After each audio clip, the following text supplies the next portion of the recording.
All right, get your ass up already. Jeez, kids these days, I swear.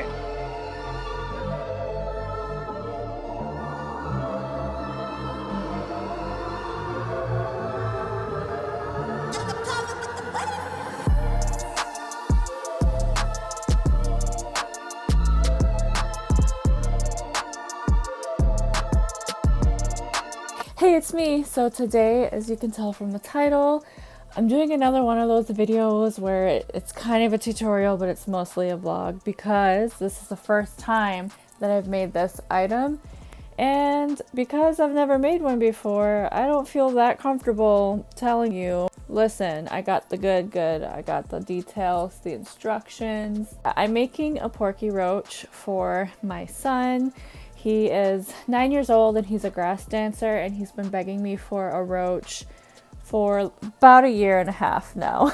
Even though powwow season was supposed to have started already and we're all stuck in our houses instead of going to these powwows, I'm still gonna make it. So I'm going to quick run through all the materials that, you know, at this point in time anyway, I think that you'll need.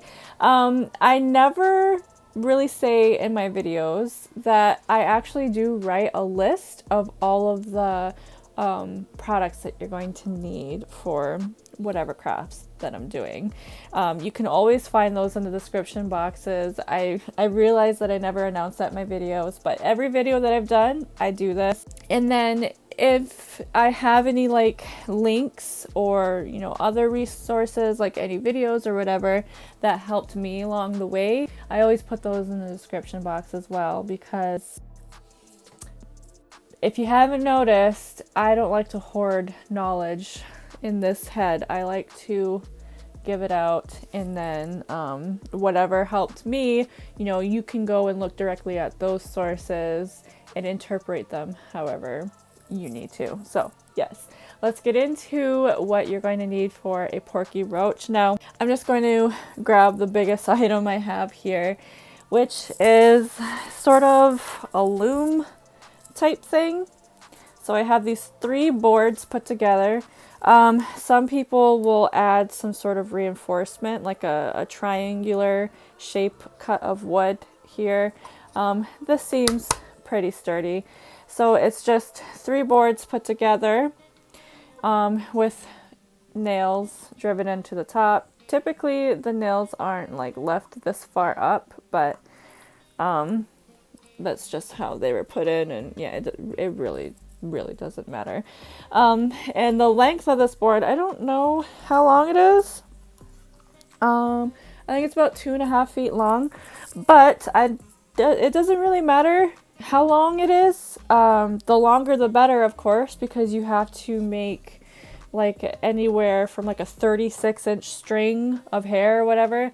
But if the string that you need to tie the hair on is longer than the loom, all you have to do once you reach to the other end of the loom is to take it off the nails and then push it further down to expose more string. And then the remainder of the string that has hairs tied to it already, you wrap it around this board. So yeah, you're going to need one of these. I guess I should say that the reason for the loom is to hold the string up into the air so that you can tie it onto the string. Now, the string. And here I have this white nylon cord, whatever. Number 18 nylon twine. Here is the twine. Okay, so here I told a really long story about how I was on this really long hunt for deer tails from local hunters, and then ended up just getting not very many deer hair. So yeah, I'm just gonna skip that and move on. Alright, I'm gonna get into... Now this is a deer tail that I actually purchased. I decided I'm going to just buy this because it's ready-made dyed. I don't have to dye it myself. And yeah, it's a deer tail, and we're going to be clipping off these hairs, and then that way he could have, you know, a nice decorated roach. And then here I have the actual porcupine hair. I have 1 ounce and a 1/2 ounce.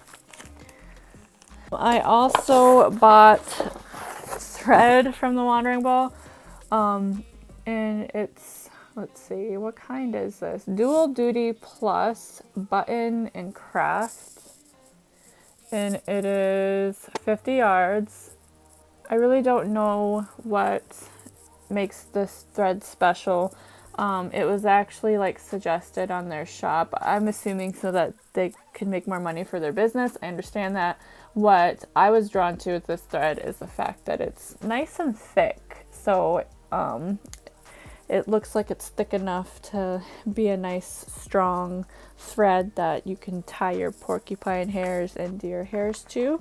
Now once we tie the porcupine hairs and the deer hairs to cords, the next thing that we need to do is sew the cords on to this thing. Gosh, I don't even remember what this thing's called. A base? It's a roach base. So you have like this rounded part and this, and it ultimately sits on their head like this. The one I have is 18 inches. They come in different sizes, or you don't have to buy a ready-made base. You can create your own. It looked very simple. I do believe that I would be able to create my own, but I'm kind of a creature of convenience as well. So I ended up just buying this and like, it's there, you know, I might as well. So for a few reasons, I didn't go over everything that I used here. So look out for a full supply list in the description.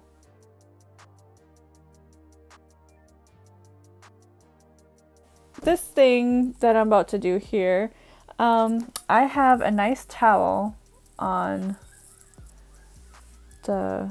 my desk here. I need to go through my porky hair and separate them by length. I don't want to damage these hairs, so I'm going to just cut this rubber band. So something that I've seen is people will take the hairs, so they'll like pop it into like a cup of some sort, all right, so that the bottoms match up. And then they'll be able to look at the tops and see how tall each of them are. So I think that that's what I'm going to do. I'm going to go get some cups and then pop them in there, and then I'll be able to just like pull out the ones that are of similar size and then set them in their own little pile.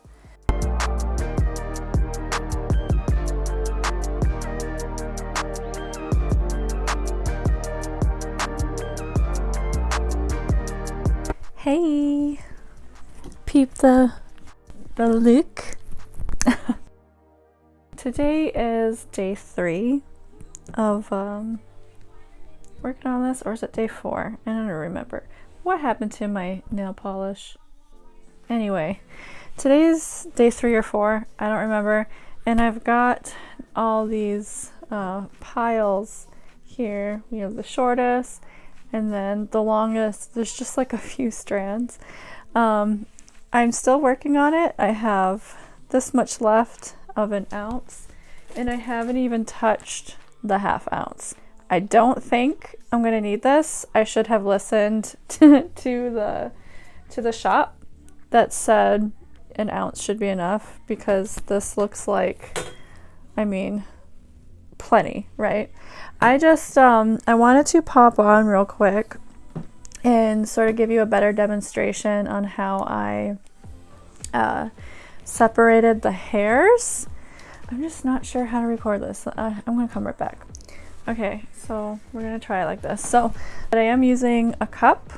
So I have my little pile here, and what I've been doing is I've just been kind of pulling off just small sections of the larger pile at a time. And if you notice, the bottom, all the quills are kind of like wherever. So I'm going to set them inside the cup. Okay. And then I'm going to kind of just, I guess, jerk the cup up and down, and that's going to let all the hairs fall so that they are even with each other. So I'm going to like push the bottom with my thumb and really get them nice and even. And then if you notice at the top, it's going to be like all sorts of different lengths. So I'm going to kind of run my fingers up to the very tippity top until it's only holding a few hairs, and I'm going to pull the hairs out. Set that little pile down, and then I'm going to even up the quills again, compare the hairs, make sure that they are the same length or relatively the same length, and these ones are. And then I'm going to sort of grasp them from the middle, and then I'm going to sort of compare them to the pile. So these ones are similar to the hairs in this pile. So again, I'm just going to run my fingers to the top and then grab the hairs. And then what I'll do, just to double check that I don't have any shorter hairs that are just kind of like stuck to the ones that I'm holding on to, I'm going to grab from the bottom and then pull. So this one, the hairs are pretty even. So again, I'm going to grab them from the middle, and I'm going to compare piles and set them in the appropriate pile. I just continue doing that same thing until I get all the way to the end.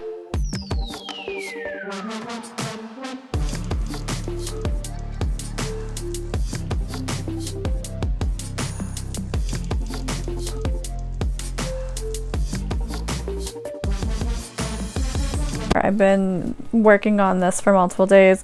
So one little trick that I have for you, if you don't want to just leave these sitting out, the only reason I did it is because I have a cat and my cat really wants these hairs.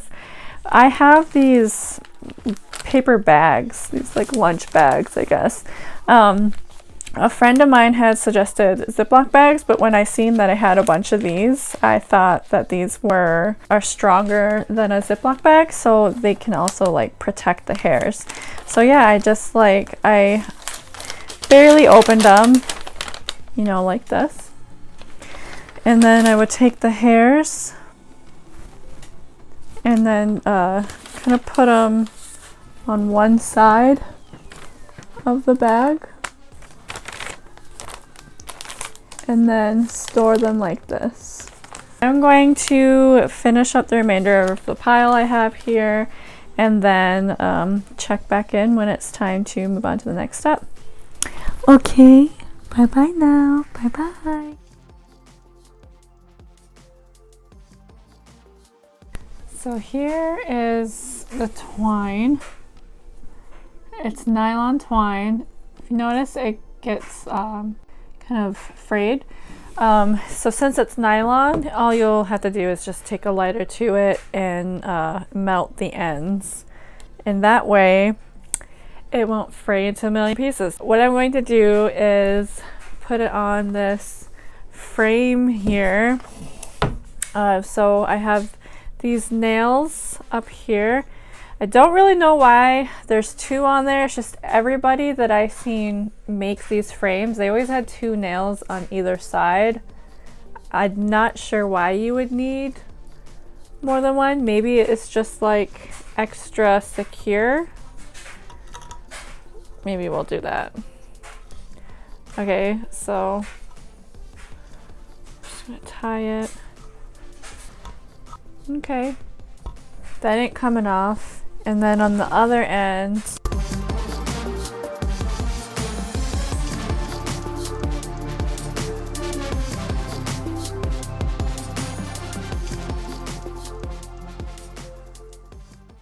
okay, so I have the cord on here. I still have it attached to the spool because I'm going to need to take the cord off once I get the hairs tied all the way down, and then I need to extend it just like a couple inches.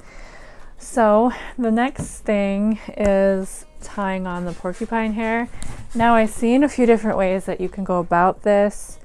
One way is to start in the middle with the longest pieces of hair and then work your way outward.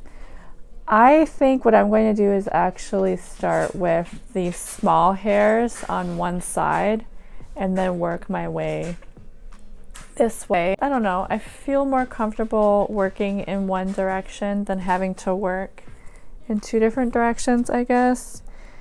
If I'm wrong, then I'll find it out, because this is my first one.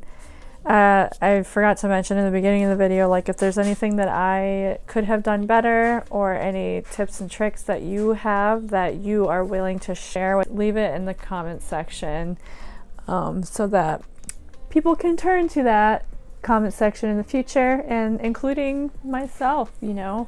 I do hope that if I can do this right, then this will be a new skill that I have. So I'm going to start with the smallest size. I almost forgot, before I get to that, I need to wax the cord. So I have some beeswax here, and I'm going to wax this cord. And now I have my string, and I'm going to tie it to one of the nails, the one that the cord is hanging off of.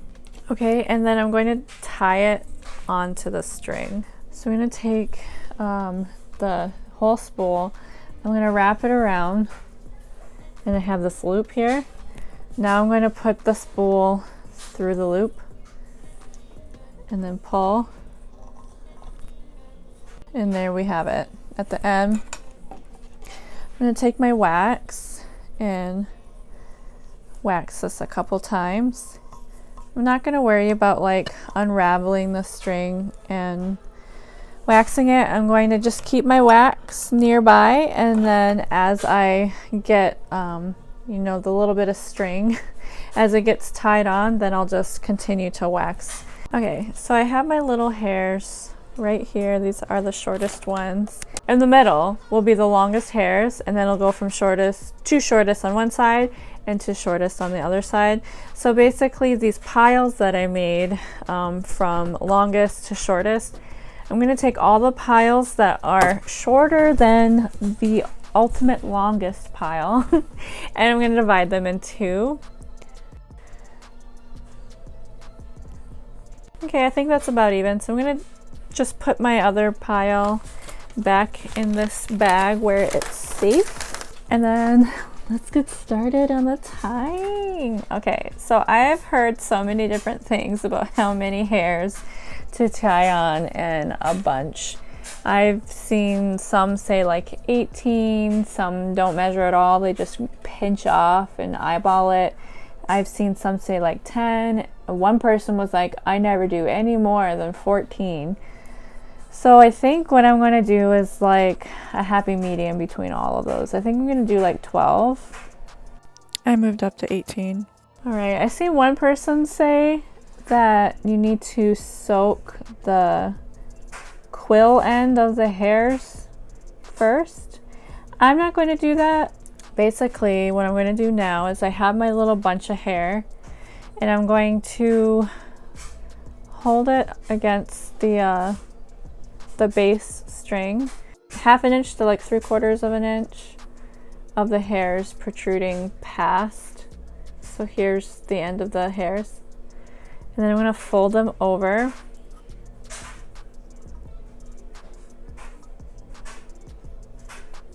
Okay, and now I'm going to take my string and bring it under the line around the hairs, and then through the loop on the other side of the hairs. And then sort of pull tight on the string and push the hairs all the way to the side.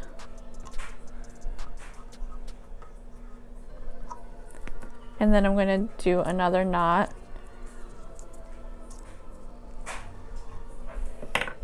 And I'm going to take another pile of 12 and do the same thing. Apply the bunch of hairs to the string, tie a knot around it, tie another knot after it. If you're looking for a more in-depth tutorial on how to tie them on, I can link a video below. This tutorial is like the only other one that I can find on YouTube besides one that's made by like a Russian guy or some non-native anyway. But he actually just ties deer hair on to the base cord in this particular video, but I still think it's very helpful in tying the porcupine hairs on because it's the same process. And in that case, I'm going to get going and we'll check in on, I can't speak, I'm so fucking tired. I baked cookies and an apple pie today. I'm tired. I'm gonna check in with you in a minute. Hey, so I'm just popping in real quick to show you what I have done so far. So I mentioned before that I used 12 hairs per bundle. As I got going, I realized that was kind of thin, so I decided to go all the way up to 18 hairs a bundle, like one of my sources told me that I should. And I think that that's really working out nicely, using 18 hairs per bundle. And yeah, it goes by pretty quickly. You just gotta get in the groove with it. So I'm just gonna finish this row. I'll probably show you how I remove the rope, or the base cord I mean, from the frame and then put it back on so I can add a few inches on there. But after that it will be tying deer hair that's next. So I'll check in with you in a bit.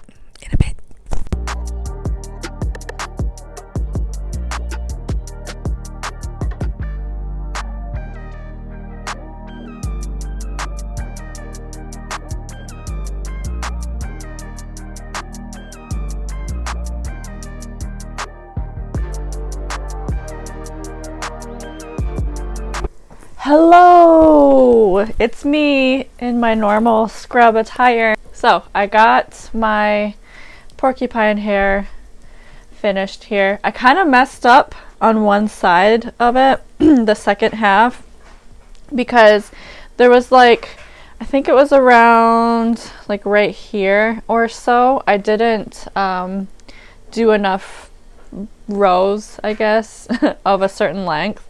So by the time I got to the smallest length, I ended up running out of porky hair, and I had this much left to do. So what I ended up doing, instead of like undoing all of that work, I took remaining hairs that I had and I just tied them on, like a little bit of troubleshooting there. Yeah, here is the porcupine hair. For now, I'm just going to set this aside and get started on the deer hair.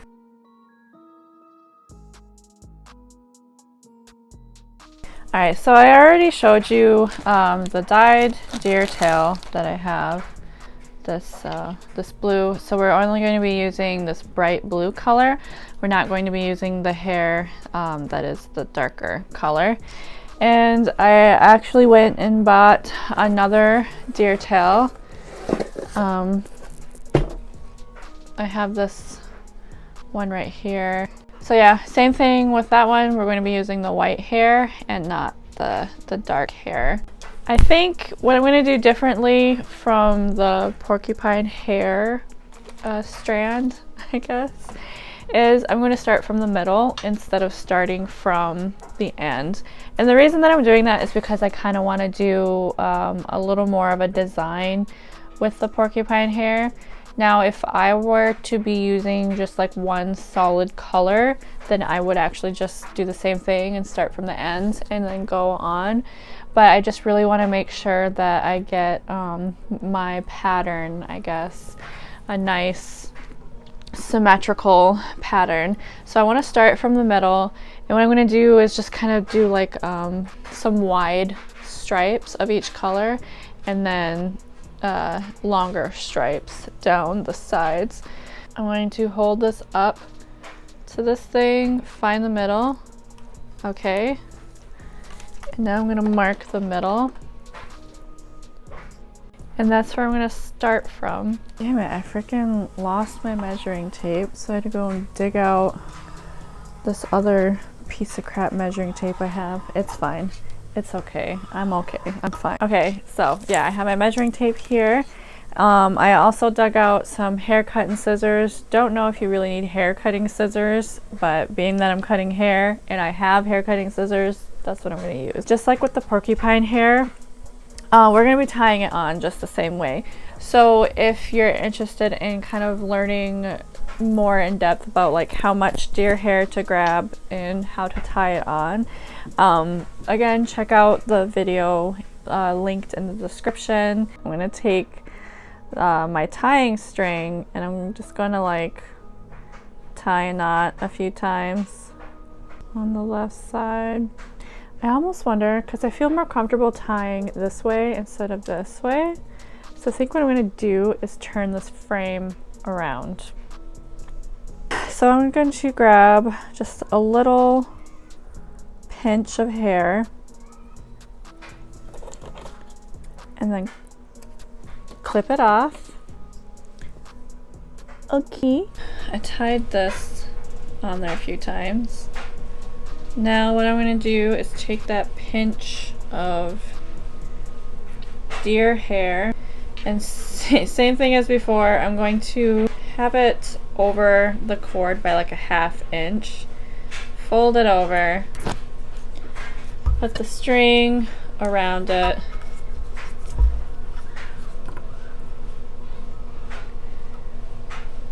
Alright, so I have it right over that center mark, pull tight, and then tie another knot. The reason I dug out the measuring tape is because like I said before, I intend to do a little pattern with the blue and the white color. So the measuring tape, I'll be able to measure basically like how wide I do the pattern. So I think with just the front of the roach, well, first of all, I need to measure how wide the front of the roach is, so I'll do that. And then I think what I'll do is probably like maybe 3/4 of an inch wide, blue, white, for just like the front. That would be on the top of the head.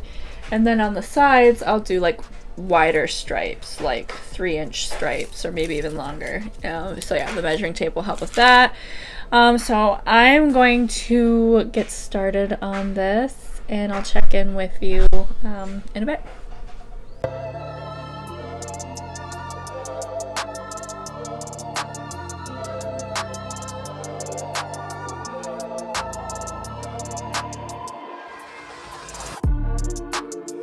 Hey, so it's been about 10 days since the last update and I've made some progress. So I just kind of set this up real quick. Here's all the porky hair and then this is the deer hair. It's a little off center, but whatever, it'll make sense.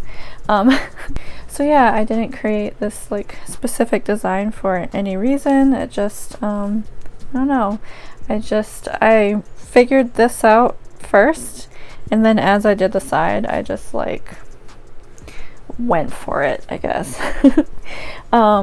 So I did intend on making an inside row as well, but I didn't order enough deer tails for that. I should have like 2 more deer tails in order to finish that. So I did get like a little strip out of what I had left, and I think I like the idea of just having like the rounded part have a strip of inner deer hair and then leaving the rest of the inner part without deer hair. So yeah, the next step, so the next step is taking the base and tying these on. So what you want to do is start with the layer of hair that would be like the most inner, and then work your way out. So in this case, I have 3 rows of hair. So I'm going to start with that small inner portion. Now if you notice on your rows of hair, because you like fold the hairs over, you'll have this little row on the very inside that's like the leftover. And then on the other side, you don't see that. I mean, you can kind of like see, you know what I mean? You don't necessarily see the row. With this most inner portion, even though the porcupine hair row and the outer deer hair row are going to be facing this way, with that row of excess facing this way, we're actually going to take the most inner portion, or the most inner row of deer hair, and turning it this way. And that's because technically, even though this is the inner row of all of the hairs, this is the side that is supposed to be visible. The next row will be the porcupine hair, and the row after that will be the bigger row of deer hair. You sew them on one at a time. When you put these on, you'll always start from the middle and then sew your way down one side and then the other side. What I'm using is that same thick thread that I used to tie the hairs on there. And then one more thing, if you used nylon cord like I did, make sure that you burn the ends. We're actually going to be snipping this cord off once we get this sewn on, and we'll be burning those ends as well. So yeah, I think when it comes to sewing it, maybe once I get into the groove of it, then I'll take like a close-up video of the sewing work itself. But something that I did read is not to do a wrap stitch. So I'm assuming that a wrap stitch would be like if you took the thread and like you put the needle through the top, came up from the bottom, and then wrapped it around back to the top, pull the needle through the bottom, wrap it around, go back through the top, you know, sort of wrapping it around. The only source that I seen that talked about like exactly how to sew the rows of hair on, they said not to do a wrap stitch.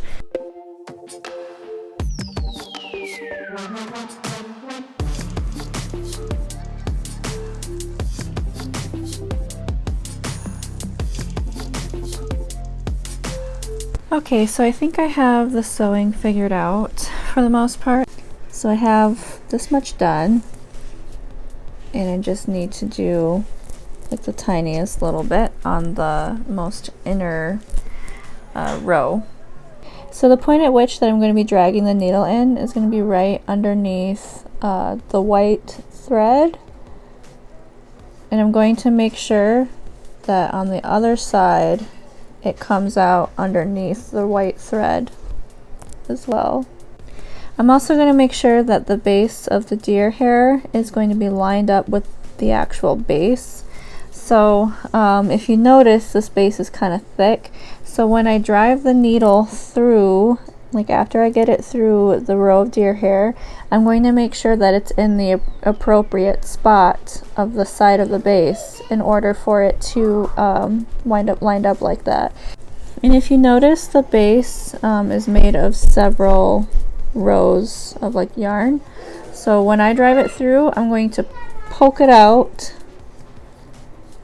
the first row of yarn. You could also do like as many rows as you want. I just chose one. Maybe when I do the porcupine hair, I'll do more than just one. And I also have a pair of pliers because it's kind of tough to drive that needle through the row of deer hair. And then slowly thread it. Even though I waxed my thread, it's still kind of tangling, so. Alright, so now I need to bring it back to the front. So to bring it back over to the front, I'm just gonna go like move over like 1/4 of an inch and then make sure the needle is coming out at that, you know, that section of the side of the base that I mentioned before. And then I'm going to drive the needle back through the deer hair, ensuring that the needle goes through underneath the thread. I'm just mentioning that because if you were to put the needle on top of the row, then you're not really sewing it. It's just going to, the thread's just going to come back up through the hair eventually. I've also been kind of driving it through the row of thread as well, because this row of thread is essentially knots, so it is nice and strong. So yeah, I just keep doing that, and then when I got to the end, I imagine the end might be a little different when we get to the actual end for the other two rows, but for this one I just wrapped it around the end here a million times and tied a couple knots and cut off the excess cord and burned it. So after that, I plan on taking a little bit of Gorilla Glue and just spot gluing the knot. And yeah, when I move on to the next row, the porcupine hair, it's going to be the exact same thing. I'm going to start directly in the middle of the front and then do one side and do the side after, and we'll be sewing through this row of deer hair and the base. So I'm gonna get going on this, and then I'll check in with you guys in a bit. Hi. So it's been about a month after I started the project. Today is June 8th, and I'm coming at you here in all of my scrubbery to show you the finished product. Well, a somewhat finished product anyway. So this is the outside of the deer tail hair, and this is the porcupine hair. Right, it's like all sewn onto the base here. This is the inside. I didn't have enough deer tail hair to line the entire inside. Let's see if I can kind of spread this a little bit. Yeah, so it's just this roundabout here that's lined on the inside. But I think it looks pretty cool. As you can see, even though everything's all sewn together, I still need to shape the roach, so it's a little crazy looking. One of the last things that we have to do is shape it using a roach stick, or some people would use wooden baseball bats.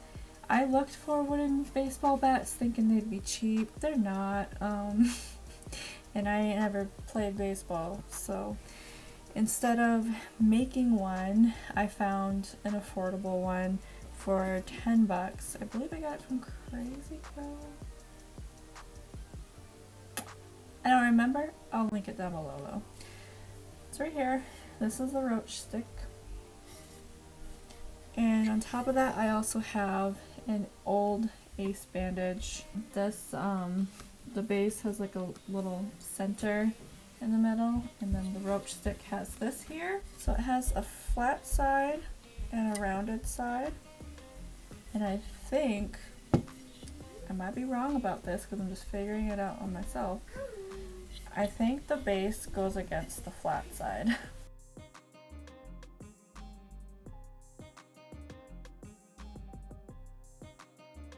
So it says to wet it and comb it.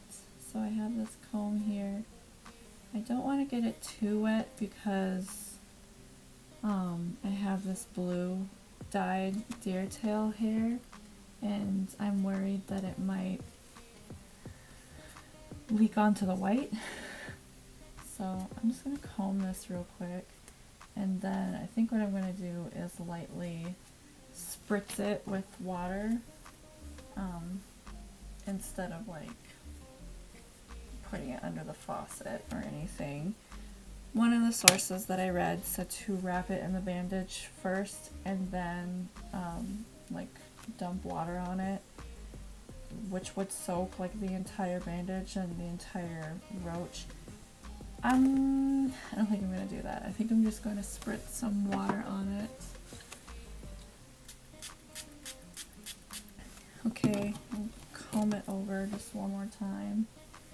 Now when it comes to wrapping it, there actually is a video on YouTube that explains how to wrap a roach. I'll link it down below so that you can go and follow that.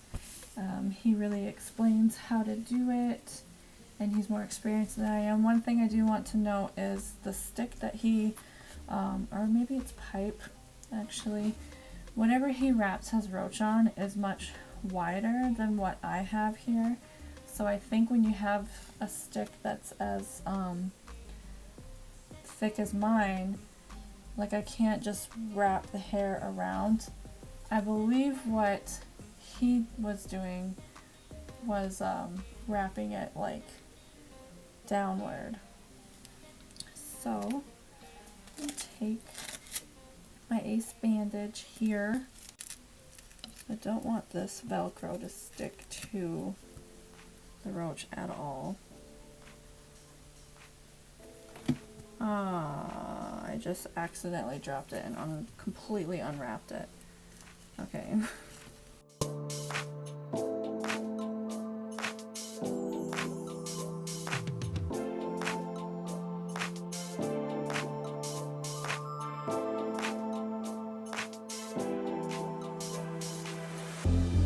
Okay, so that was a lot harder than I thought it was gonna be, but I have it wrapped here and I'm going to leave this overnight, and then tomorrow morning, afternoon, whatever, I will dig it out and show you how the shaping process was, and then give you some ending statements. See you in a minute.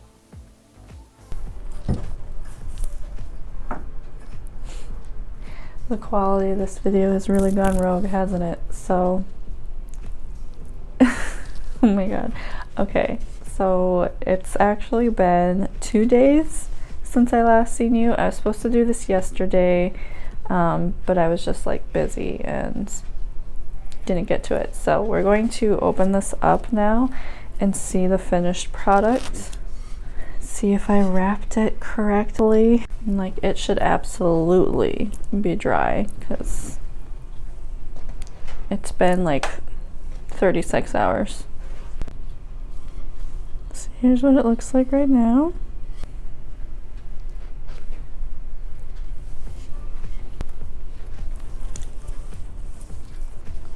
It's freaking perfect, dude. Oh my gosh. Let me put this back on the stick. But look at this.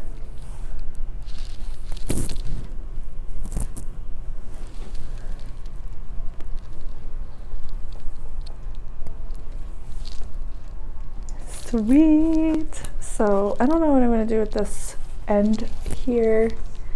I think I might just cut it and then stitch it so it doesn't fall apart. The next step that I'm not going to be doing in this video is I need a spreader, and I think what I'm gonna do, I would like white leather. So I want to get some like white strap leather, that thick stuff that you can like use for belts, and then make just kind of like a generic spreader, and then when he gets a little older, then we'll do something fancier like a fully beaded spreader or something along those lines. So yeah, here is my first ever roach. My hope is that this is like my newly found skill, so so anybody else who needs these in my community, they'll be able to either turn to me for guidance if they want to make their own, or they can turn to me as a resource for having one made. So yes, I hope this video was helpful or entertaining or whatever you want it to be, and I'll see you on the next one. Bama Peak Webman.